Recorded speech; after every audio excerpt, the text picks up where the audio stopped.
Ms Legalista, aka Attorney Sheila, here, checking back in with you on Glinda, the 81-year-old woman who was involved in a love scam, a romance scam that ended up with her having to plead guilty to 2 federal felonies. Well, in this video, we're going to talk about number one, what a money mule is, because that's what she allegedly was.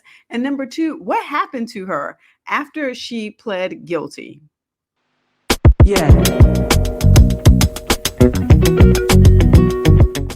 Glinda was the 81-year-old, as I mentioned, who wound up being a money mule for someone who she thought, I guess, she fell in love with online. This was a person that she said she never met, never spoke to.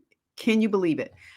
Yes, I can, because too many times people are so lonely, so in need of just having a relationship with another caring person, that when someone comes along and takes advantage of them, they don't see the red flags. And even when they start to see the red flags, even when other people tell them, hey, look, this is not right, they so need that relationship that they choose to continue to do what they're doing. Well, Glinda did just that. For 5 years, she went down this path that led to these 2 federal felonies. Since 2015, bank employees, local police officers, and federal agents told me that my love was a scam and that I needed to stop or I could go to jail. I didn't listen to anyone else but my love. Before I go and update you on Glinda, let's go to the FBI's website on what a money mule is, because even though I think we have a little bit of an understanding of how it happens, I'm going to talk about it a little bit more with Glinda. I want to go to the FBI's website so that we can take a look at what it says, because there is a lot of information here about that. And this actually dates back to their Money Mule initiative in 2021. So this has been going on for a while. It says here, money mules are people who, at someone else's direction, receive and move money obtained from victims of fraud. It says money mules help move fraud funds from consumers, businesses, pandemic relief funds. If you have met over the phone or online, if people you've met over the phone or online ask you to accept money from strangers and send it to someone else, yes, be aware. A money mule recruiter may ask you to move money, open a bank or cryptocurrency account, or receive packages. Now, in Glinda's case, she was being asked to give her love. She actually called this person my love. My love is what she called this person. I'm going to show you a clip from the FBI video that she did so that you can hear her talk about this. I didn't listen to anyone else but my love, the love I've never seen nor spoken to. Now I don't have a choice of whom I'll listen to. She called this person my love. So at first she was sending this person money, and then this person had her receiving cell phones, had her opening bank accounts, personal bank accounts and business bank accounts. So yes, she looks like she fell right into this definition of a person who was acting as a money mule. Let's see what else they have down here. Whether it is cash packages, gift cards, or virtual currency, assisting money movement puts money in the pockets of criminals. Think twice before assisting money movement. So yeah, so that's what I just went over. It says it enables fraudsters to harm others. How do people become money mules? Look, never agree to move money for someone you've never met in person. How do money mules fuel fraud? You guys, there is so much information here. What should I do if I've been approached to be a money mule or served as one? You can go to this FBI website. It's www.justice.gov. It's on under the consumer protection branch here. How do I protect myself and others? There is so much information here that is helpful in helping you understand, hey, look, don't fall victim to it. A lot of times, like I said before, they are really interested in seeking out people who don't have a large social network, don't maybe have a lot of family or friends around, people who look out for them and look out for their best interests. So if you know people like that, just always keep them in mind. Look out for them if you know that they might be susceptible to something like this. But now I want to go to Glinda. I want to go to this article that I found that actually is going to give us an update on what happened to her. This is from Riverfront Times, and it goes back over the beginning that I was telling you a little bit about here. She was 81 years old, romance scam. She was sentenced to 5 years of supervised probation in federal court after pleading guilty to 2 counts of identity theft in November. It says she could have faced between 3 and 4 years in prison. Okay, here's the thing. They went easy on her. Okay, they went easy on her. They charged her with 2 counts of identity theft. 2 counts. They could have charged her with wire fraud, with bank fraud, with all kinds of fraud, and yet they didn't. And it's very likely that they took into account, number one, that she was older and that this was really a form of financial elder abuse. Number two, she was a victim of a scam. The whole thing was really set to pull her in and get her to commit these crimes. And number three, it was unlikely that she was going to do this again.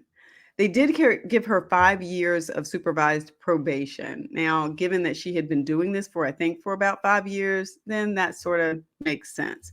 It says at some point prior to 2014, Glenda was contacted by a man who claimed to be an American businessman trapped in Nigeria.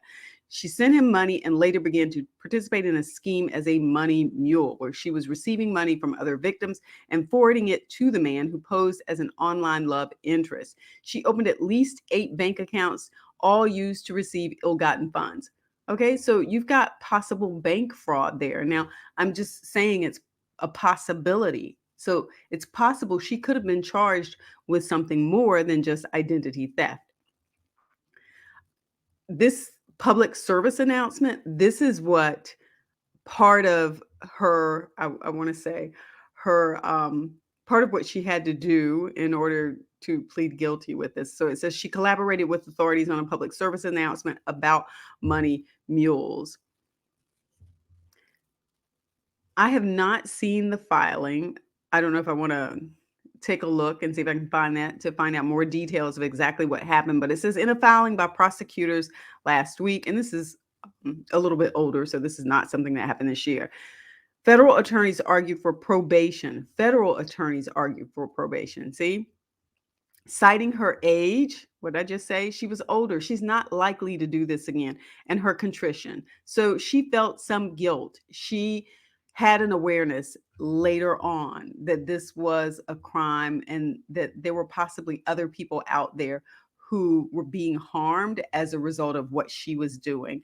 It also says the filing cited her public service announcement as a sign of remorse and cause for a lighter sentence. It says, despite opening herself up to potential public ridicule, she wanted to present her message to others who might fall prey to the manipulation that led to her criminal conviction. And that is the thing that we're often looking for. Sometimes people only want to say, and I want to come back on camera because I really want to talk a little bit more about this. Sometimes people really want to say, hey, if you do the crime, you need to do the time. But what does the time look like? Time doesn't always have to look like someone serving a jail sentence. And in this case, I think the prosecuting attorneys recognize that there was more value in having her do a public service announcement where other people like her, older women, older men, who might connect with her and say, oh, okay, maybe I've just met somebody like that. Or, oh, let me be aware and keep my eyes and ears open if I'm approached from someone and it starts to sound like that. There was definitely more value in her doing that public service announcement than her sitting in some jail cell somewhere, especially at her age. And the fact that she was willing to do it to put her face out there, to talk about what she did wrong.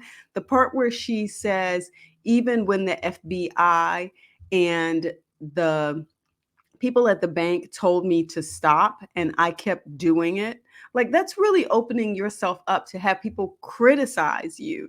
This video is available on the government site. It's available for download for other people to use it as a public service announcement. It is available on YouTube. So lots of people can see this, and lots of people will probably make some comments about her that are not nice.